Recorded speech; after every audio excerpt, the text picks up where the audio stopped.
nos encontramos nesta manhã de quarta-feira, para aqui, Senhor, nos alegrarmos na Tua presença e como vaso, Senhor, que nós somos nas Tuas mãos, ferramentas para a Tua obra, Senhor.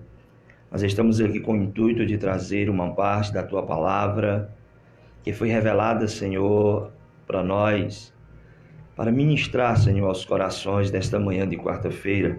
Que a Tua graça e Teu amor, Senhor, possa alcançar cada ouvinte, Senhor, de diferentes faixas etárias, dependendo das suas condições, Senhor, meu Deus, espirituais que se encontram no dia de hoje, possam ser tocadas em nome de Jesus. Assim é o que nós te pedimos e por fé te agradecemos. Amém e amém.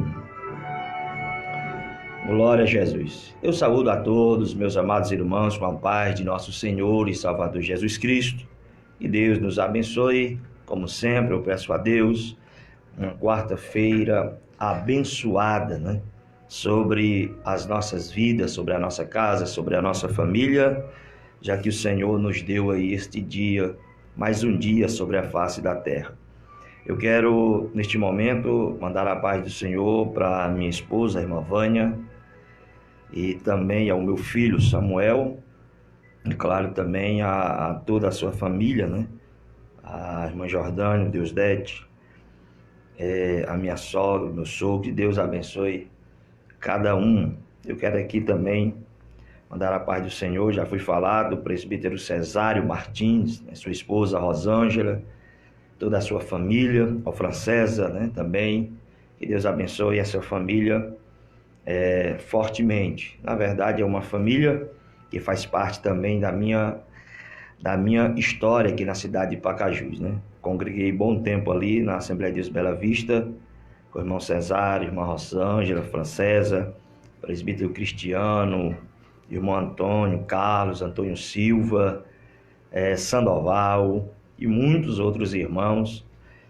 que a gente conheceu e que temos aí uma amizade grande até os dias de hoje. Apesar de não frequentar lá, não estar mais lá, mas a união e o amor ainda existe no nosso coração, onde a gente se vê, a gente cumprimenta, dá um abraço, mata aquela saudade, Que coisa boa é isso, Sem barreiras, sem muralhas, sem inveja, sem ciúmes, apenas amor fraternal de irmãos, que um dia vamos morar no céu. Que Deus abençoe todos os irmãos ali da congregação da Assembleia de Deus Ministério Bela Vista, ao pastor que chegou agora, que Deus abençoe grandiosamente, Faço aqui também lembrança do grande pastor Frank Júnior, homem de Deus que me inspirou muito no que diz respeito à pregação da palavra do Senhor Jesus. Era um exímio pregador. Que Deus abençoe também nosso irmão Germano. Glória a Deus. Irmãos, eu quero aqui deixar só registrado que graças a Deus eu pedi uma vez aqui oração pelos nossos irmãos da congregação que estavam passando pelo período da luta, enfrentando o câncer. E graças a Deus, esses irmãos começaram o ano de 2019 sofrendo, mas estão terminando este ano de 2019, graças a Deus, com uma vitória. 2 desses irmãos, um irmão e uma irmã, já foram liberados do seu tratamento, já estão aí sem essa doença, e preciso agora só fazer aquele acompanhamento para que a doença não volte a aparecer. Que Deus abençoe aos nossos irmãos e aos demais ainda que precisa de oração. Amados, já falei demais, vamos para a palavra de Deus, João, capítulo de número 19 e o versículo de número 28, que diz assim: Depois, sabendo Jesus que já todas as coisas estavam terminadas para que as Escrituras se cumprissem, disse: Tenho sede. Glória a Jesus. Os irmãos que estão nos acompanhando desde o princípio, nós estamos falando das 7 palavras de Jesus na cruz do Calvário. São palavras faladas em um período de tempo de 6 horas aproximadamente, em que Jesus fala essas 7 palavras. E são palavras completamente fortes, de ensinamento e também de revelação acerca da sua pessoa e também de toda a humanidade. Nós vemos a primeira palavra, que é quando ele pede perdão a Deus, ou para que ele ora a Deus para que o Senhor perdoe a humanidade. A segunda palavra, a palavra que ele direciona aos ladrões, ou o ladrão da cruz: ainda hoje estarás comigo no paraíso. A terceira palavra, quando ele fala para sua mãe, Maria, também para o seu amigo, discípulo e primo, João, que um cuidasse do outro. A quarta palavra, falamos na quarta-feira passada, que é aquele momento de angústia de Jesus, que é Eli, Eli, lama sabachthani, Deus meu, por que me desamparaste?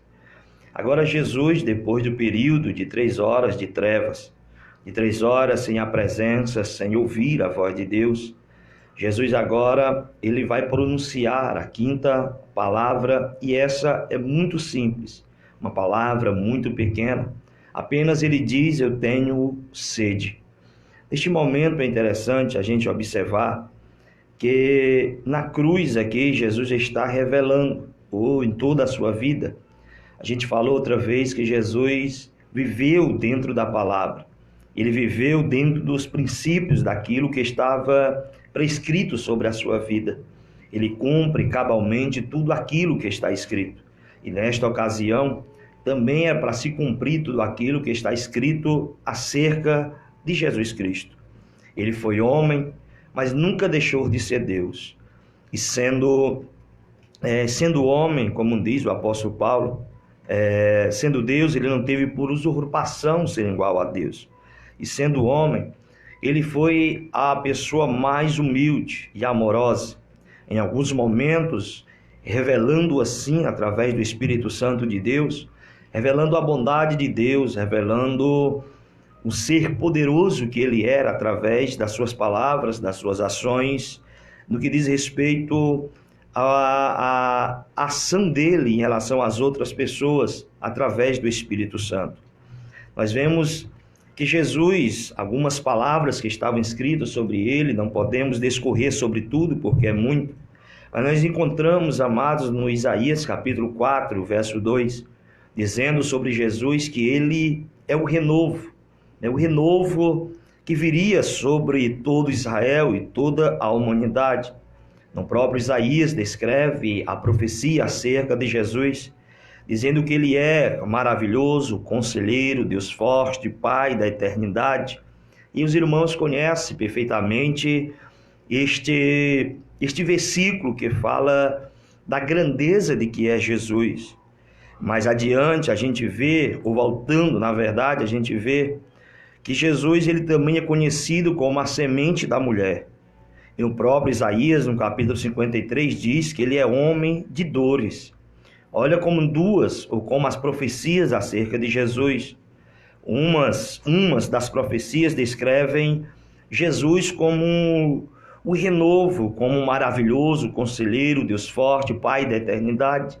Revela Jesus como um ser glorioso, como um ser poderoso. Mas quando em outras profecias também a gente encontra falando da humanidade de Jesus, que ele é filho da mulher, que ele é um homem de dores, experimentado nos trabalhos, mostrando somente a sua natureza humana. E é neste momento da cruz, é no momento da cruz que a gente consegue ver tudo isso se harmonizando na pessoa de Jesus. A gente vê que ele é Deus, mas também a gente consegue ver que ele é homem.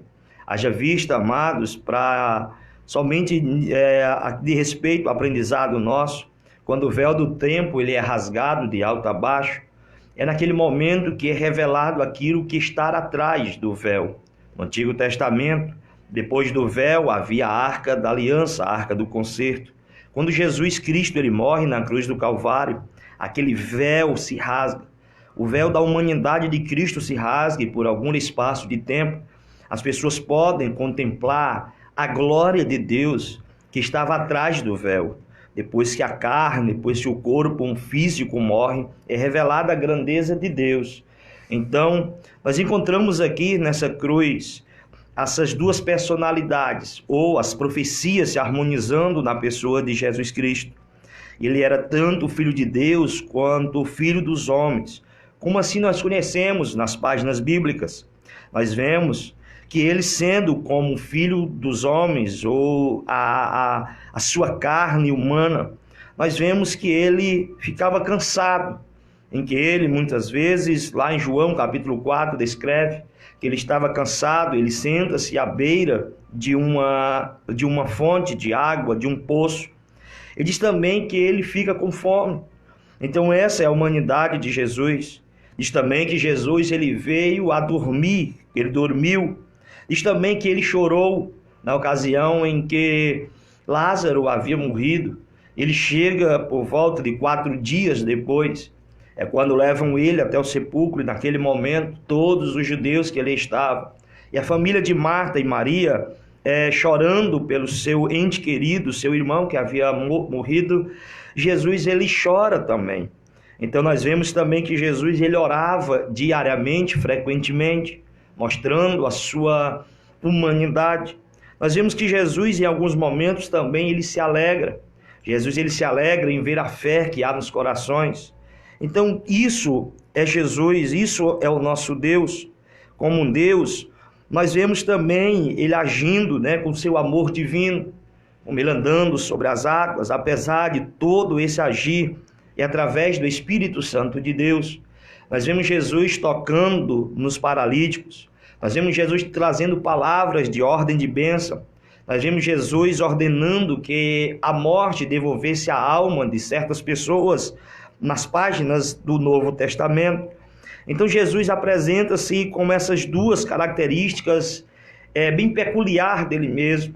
Sua natureza espiritual de Deus e a sua natureza também terrena, nenhuma contrapondo a outra. Depois, querido, desse período de 3 horas de trevas, é que Jesus ele vai anunciar que ele tem sede. Haja vista que é este período em que mais machuca o homem, eu falei na quarta-feira passada, que é o período sem Deus. É o período que o homem passa sem ter Deus perto dele. É o momento do vazio. Haja vista que Jesus vivia sempre com Deus. As suas palavras, sempre ele dizia aos seus discípulos que Deus estava com ele. Ele diz: olha para mim que vocês vão ver Deus. Olhem para dentro de mim, olhem para a minha pessoa, que eu reflito Deus para vocês. De tão grande que era a intimidade entre Deus e Jesus e o seu Pai. Mas naquele momento de trevas, no momento em que Deus nos dá as costas para Jesus, no momento em que Deus abandona Jesus, é neste momento em que Jesus clama: Deus meu, por que me desamparastes? É a partir deste momento que o evangelista João ele diz que para se cumprir todas as coisas, Jesus teve que falar isso. Isso é muito interessante, queridos, porque quando uma pessoa, ou quando um ser, ou cada um de nós, ele passa por um período de tempo sem ter contato com o seu Pai, com o seu Criador, com Deus, essa pessoa, como diz o Salmo de número 42, ele fica, podemos dizer, seco, sem a sua alma fica abatida, sem a presença de Deus. Haja vista que existe um vazio muito grande em cada um de nós, quando Deus se aparta das nossas vidas, ou corrigindo aqui, quando nós se apartamos de Deus. Porque na verdade não é Deus que se aparta de nós, somos nós que se apartamos de Deus, pelas nossas culpas, pelos nossos pecados, por causa das nossas transgressões, por causa que muitas vezes erramos o alvo. Então Deus, ele não consegue mais viver perto de nós por causa do pecado que nos rodeia.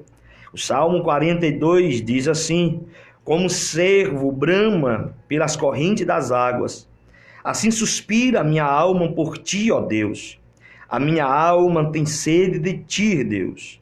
As minhas lágrimas servem-me de mantimento de dia e de noite, porquanto dizem: onde está o teu Deus? É neste momento que a alma de Cristo, ela começa a se abater diante daquela aflição muito grande. Não da dor da morte, não das chicotadas que ele levara, não por estar pendurado numa cruz. Falei que a dor maior de Jesus era ter Deus se afastando dele, por causa das multidões de pecados que agora ele carregava, o pecado de toda a humanidade. E aqui no Salmo 42 expressa este momento em que quando Jesus ele está dizendo na cruz: Eli, Eli, lama sabachthani, Deus meu, por que me desamparaste? O evangelista Mateus descreve que nessa ocasião, depois que ele diz essas palavras, que as pessoas que estão embaixo deixa ele clamar, para ver se Elias vem, para ver se Elias vem salvá-lo, para ver se Deus vem tirá-lo da cruz. E as pessoas zombam de Jesus embaixo, então a sua alma se entristece, né? O seu pensar, a tristeza abate ele por causa de Deus estar longe, não por causa de estar morrendo em amor, em obediência a Deus pela humanidade. Não, ele diz bem claro, queridos, que as suas lágrimas servem de mantimento de dia e de noite, mas o seu desejo é estar com Deus. Nos mostra claramente, amados, aqui uma coisa importante na pessoa de Jesus, ou de todos os seres humanos. Quando a nossa alma está doente, ou quando o nosso espírito adoece, quando nós entramos naquele estado de depressão, quando nós entramos neste buraco muitas vezes sem um fundo, e a gente só cai interminavelmente, e nós adoecemos primeiramente por dentro, mas depois o corpo começa a sentir, o corpo começa a perecer também. Então Jesus se abate aqui neste momento, por causa que Deus lhe abandona no que diz, ele está carregado de pecado. No Salmo de número 69, nós vemos Jesus dizendo, que é o Salmo messiânico também, nós vemos Jesus dizendo neste verso que nós lemos, que para que se cumprisse tudo aquilo. Então, essa palavra de Jesus: tenho sede, não é somente, amados, porque a sua alma se entristece dentro dele, e que os sangues se esvaíram do seu corpo, ele começa a ter sede para repor o líquido que o seu corpo precisa. Os seus lábios ficam secos, seus lábios começam aí, a garganta a pedir água. Mas a gente vê em outras ocasiões, por exemplo, no momento em que Jesus vem com sede, cansado, ele para ali no capítulo 4 de João, quando ele para junto àquele poço de Jacó, e naquele momento ele está com sede, ele está cansado, e quando a mulher vem buscar água, ele pede água para beber, mas Jesus está com sede. A mulher diz, pergunta se ele não tem como tirar água, e ali começa todo aquele diálogo. Jesus esquece da sua sede por um espaço de tempo, ele esquece de matar a sua sede, a sua garganta também já estava seca, os seus lábios também já estavam secos, precisando de água. Mas Jesus esquece e oferece uma água da vida àquela mulher, e termina ali todo aquele cenário em que Jesus também não aparece bebendo água, ele apenas oferece água àquela mulher. Nesta ocasião aqui, Jesus poderia muito bem também rejeitar a pedir água. Ele poderia muito bem não pedir água, não dizer que está com sede. Mas quando diz o evangelista João que era para se cumprir tudo aquilo que estava escrito sobre ele. Ora, queridos, é bastante interessante isso quando nós ligamos os acontecimentos ao Salmo de número 69. Ali descreve também o sofrimento de Jesus Cristo. Claro que é o salmista que está descrevendo as suas aflições, mas com certeza, guiado pelo Espírito Santo de Deus, o salmista está descrevendo este momento de agonia na cruz. Ele chega a dizer que as pessoas estão zombando, fazem até cânticos acerca de Jesus. Os bêbados, ou aqueles que bebem bebida forte, estão nas praças, estão nas casas, estão fazendo ali chacota, fazendo músicas em relação àquilo que Cristo fez, aquilo que Cristo estava fazendo. Isso é uma expressão lá do Salmo 69, quem tiver um tempo e leia um pouco. Ele diz isso para que pudesse se cumprir. Tudo aquilo que Jesus fez na sua vida foi para cumprir a palavra de Deus. Ele, como sendo um filho de Deus obediente, e um homem também obediente às Escrituras, isso também nos traz um ensinamento. Devemos ser obedientes a Deus e na sua palavra. Jesus vivia a palavra de Deus.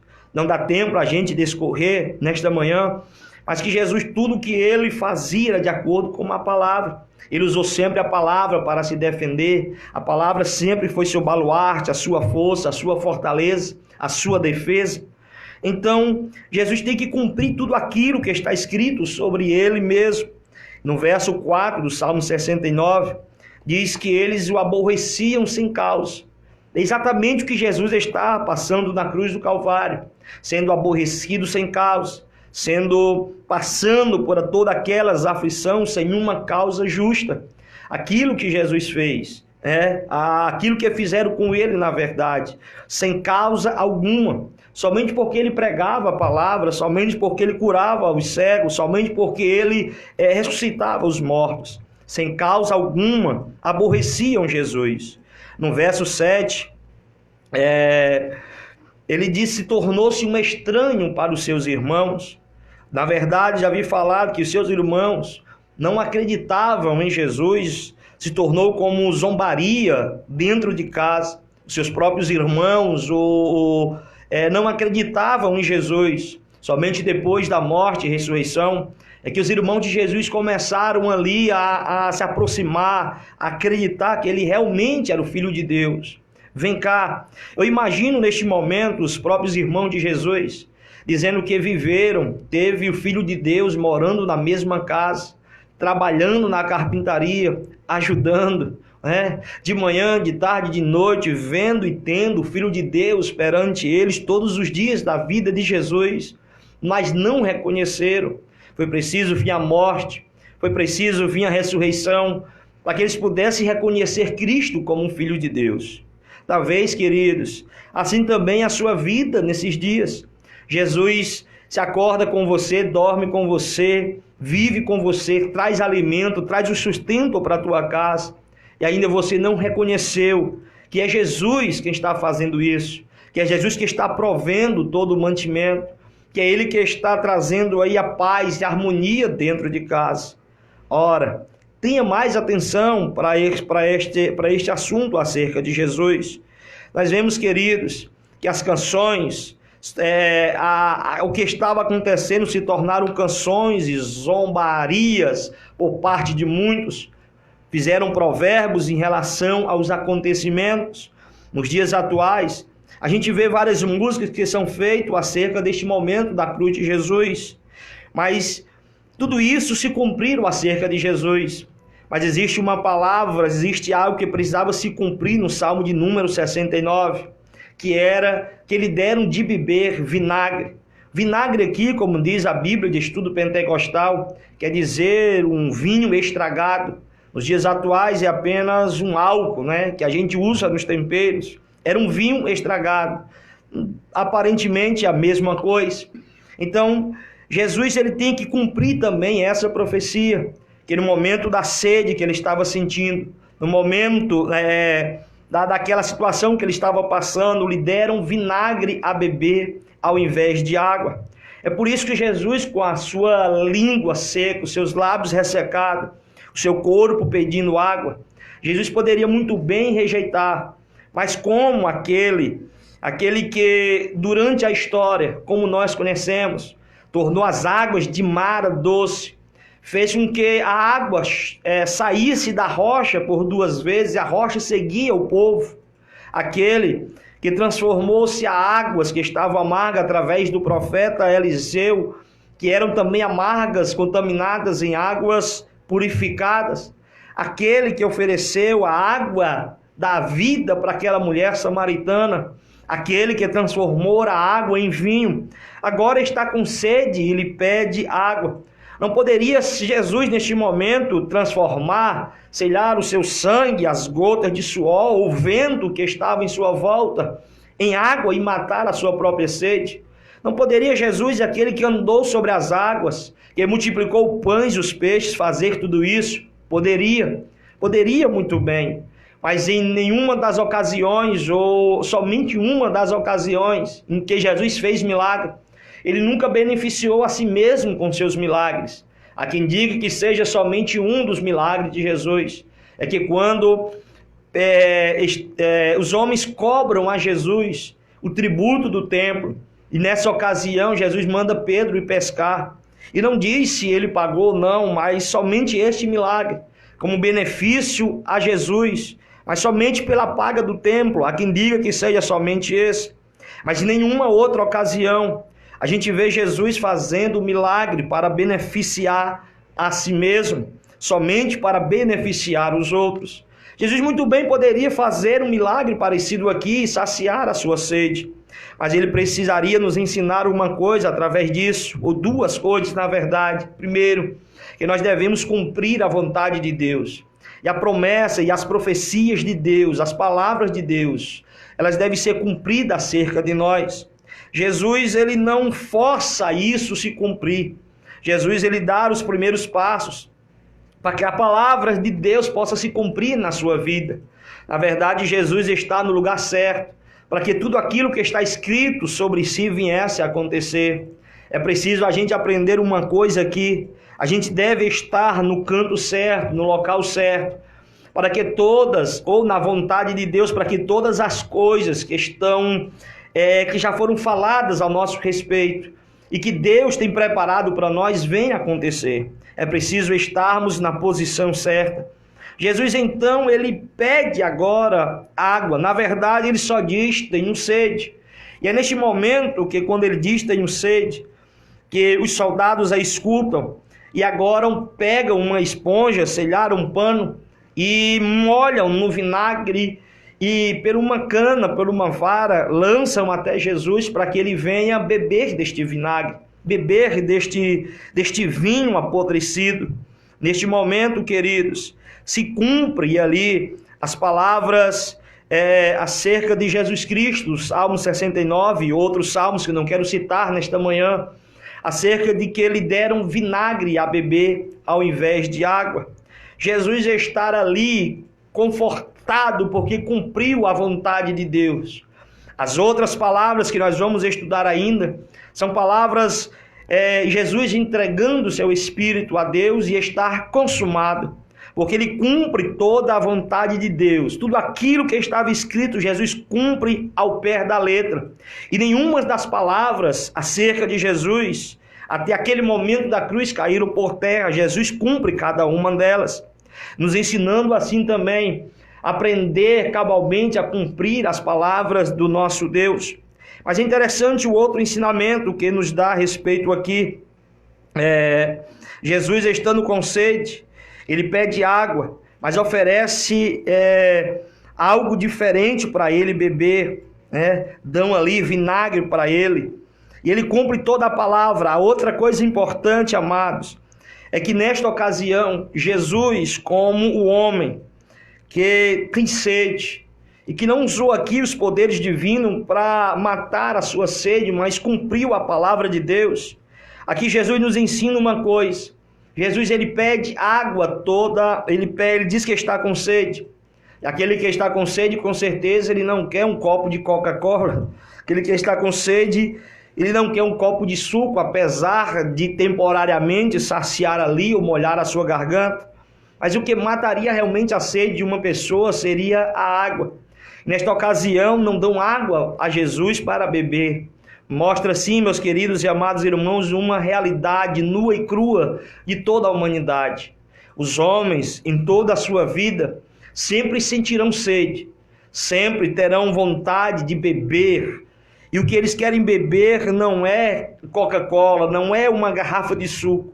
O que mataria realmente a sua sede seria a água da vida que Jesus oferece para aquela mulher em João, no capítulo de número 4. É a água que jorra de Jesus e que quando alguém bebe, jorra para a vida eterna. Esse texto aqui de Jesus dizendo que está com sede, mostra que toda a humanidade, o mundo, o sistema mundano hoje, ele nunca oferece algo que venha saciar a nossa sede. Aprendam isso nesta manhã. Tudo aquilo que o mundo oferece não sacia a nossa sede. A humanidade clama que está com sede. A humanidade pede água, diz que está com sede.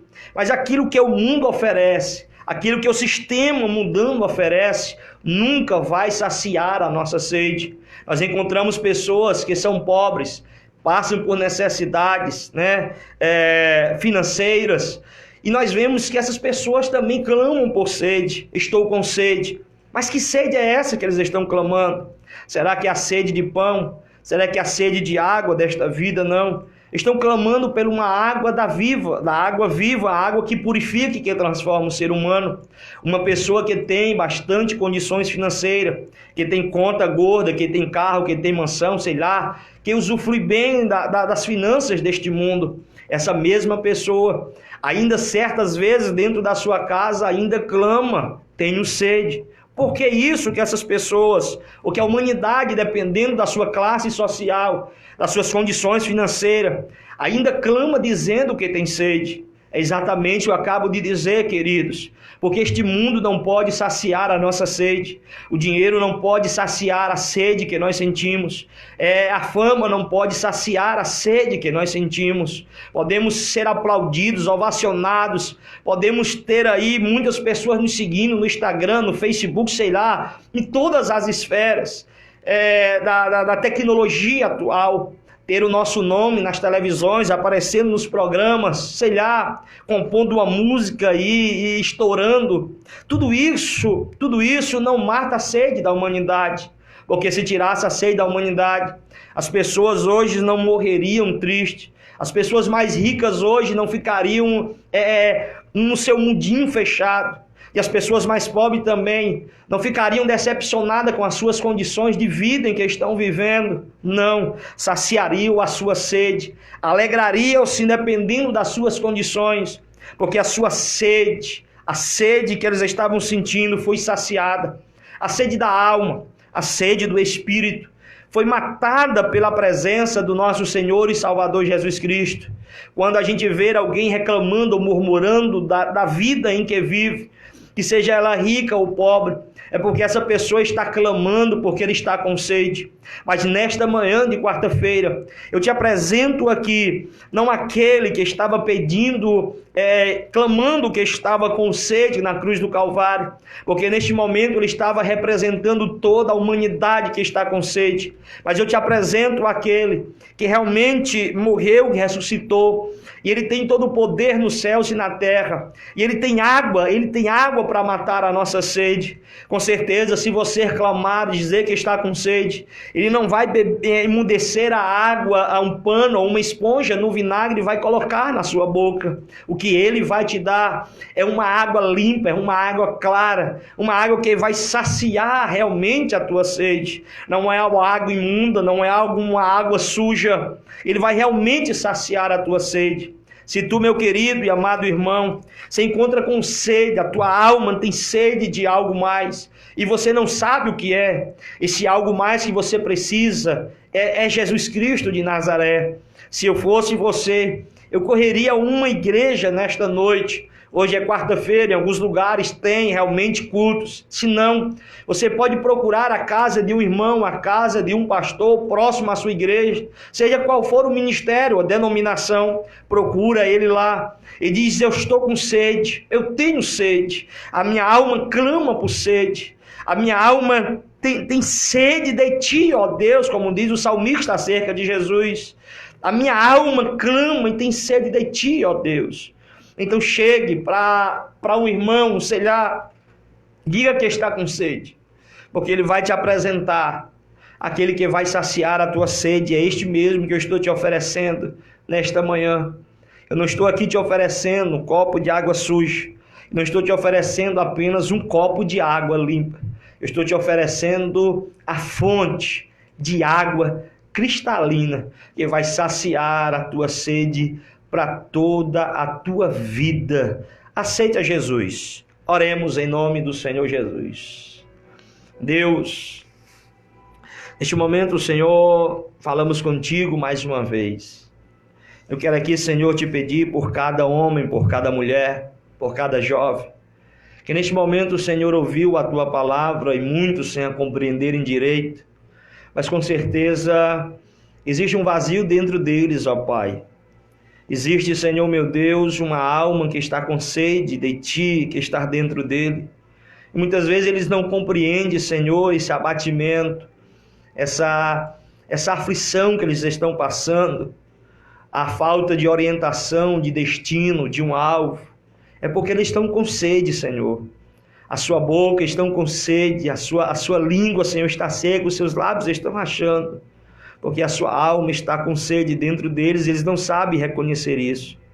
Mas eu sei, Senhor, que Teu Espírito está me ajudando, Senhor, meu Deus, neste momento. Está tocando nesta pessoa que está acocada, Senhor, meu Deus, com as costas na parede, com o rosto entre os joelhos, que está chorando, Senhor. Esse outro que está, meu Pai, encostado em uma parede, com a perna apoiando-se nela, com os braços cruzados e uma lágrima correndo do rosto. Esse que está, Senhor, deitado, que está sentindo, Senhor, meu Deus, o toque do Teu Santo Espírito nesta manhã. Eles estão com sede, Senhor, eles precisam de Ti. Ah, Senhor, meu Deus, sacia a sede deles. Sacia, Senhor, em nome de Jesus, Pai. Fica com cada um de nós. Te pedimos as Tuas bênçãos sobre o nosso irmão Cesário, Senhor, que pediu oração. Tu sabe da luta que o Teu servo está passando, Senhor. Não é de hoje, faz muito tempo, Senhor. Mas o Senhor tem dado força e graça. Segura, Pai, na mão dele todos os dias. Em nome de Jesus. Amém e amém.